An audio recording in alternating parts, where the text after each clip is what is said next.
ಹಿಂಗೆ ಸ್ಪೀಡಾಗಿ ಓಡಾಡಬೇಡ. ಬಸ್ತಾಗ ನಾ ಹೋಗೋವ, ನೀ ಹೋಗೋದು ಬೇಡ. ನೀ ಹೇಳ್ಬೇಕು, ಆಮೇಲೆ ಅವ್ರು ಅನ್ಬೇಕು. ಕ್ರೋಧ, ಮಾನ, ಮಾಯ, ಲೋಭ.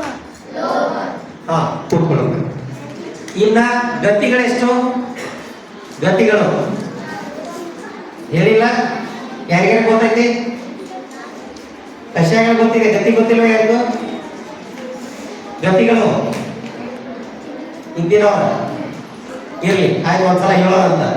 ಯಾರು ಹೇಳ್ತಾರೇನಪ್ಪ? ಗತಿಗಳ ಹೆಸರು ಗೊತ್ತೈತ? ಇಲ್ಲ. ಸರಿ, ಮೇಲಿಂದ ಕೆಳಗೆ ಬರೋಣ. ದೇವಗತಿ. ಜೋರ್ಲೆ ಹೇಳ್ರಿ, ಈ ತನ ಅವನಿಗೆ ಚಲೋತಿಗೆ ಹೊಡೆತೇನೆ, ಮತ್ತೆ ಯಾಕೆ ಬರೋ ಸೌಂಡು? ಹಾ, ದೇವಗತಿ, ಮನುಷ್ಯಗತಿ, ತೀರೆಚ್ಚಗತಿ, ನರಕಗತಿ. ನರಕಗತಿ, ಮನುಷ್ಯಗತಿ, ತೀರೆಚ್ಚಗತಿ, ದೇವಗತಿ. ಯಾರು ಹೇಳಕ್ ಬರ್ತದೆ ಈಗ? ಭಯಪಟ್ಟು ಬಾರಪ್ಪ. ದೇವಗತಿ, ತೀರ್ಛಗತಿ, ನರಕಗತಿ, ದೇವಗತಿ, ಮನುಷ್ಯಗತಿ. ಅದಕ್ಕೆ ಏನ್ ಮಾಡೋದು?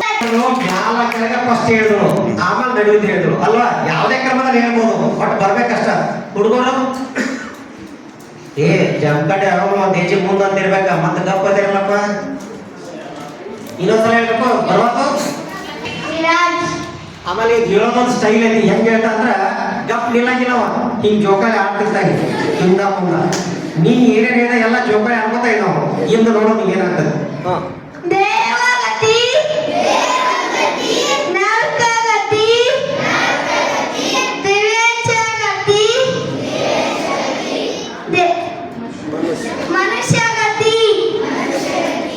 ನೀ ನನಗೆ ಹೇಳ್ಬೇಡ.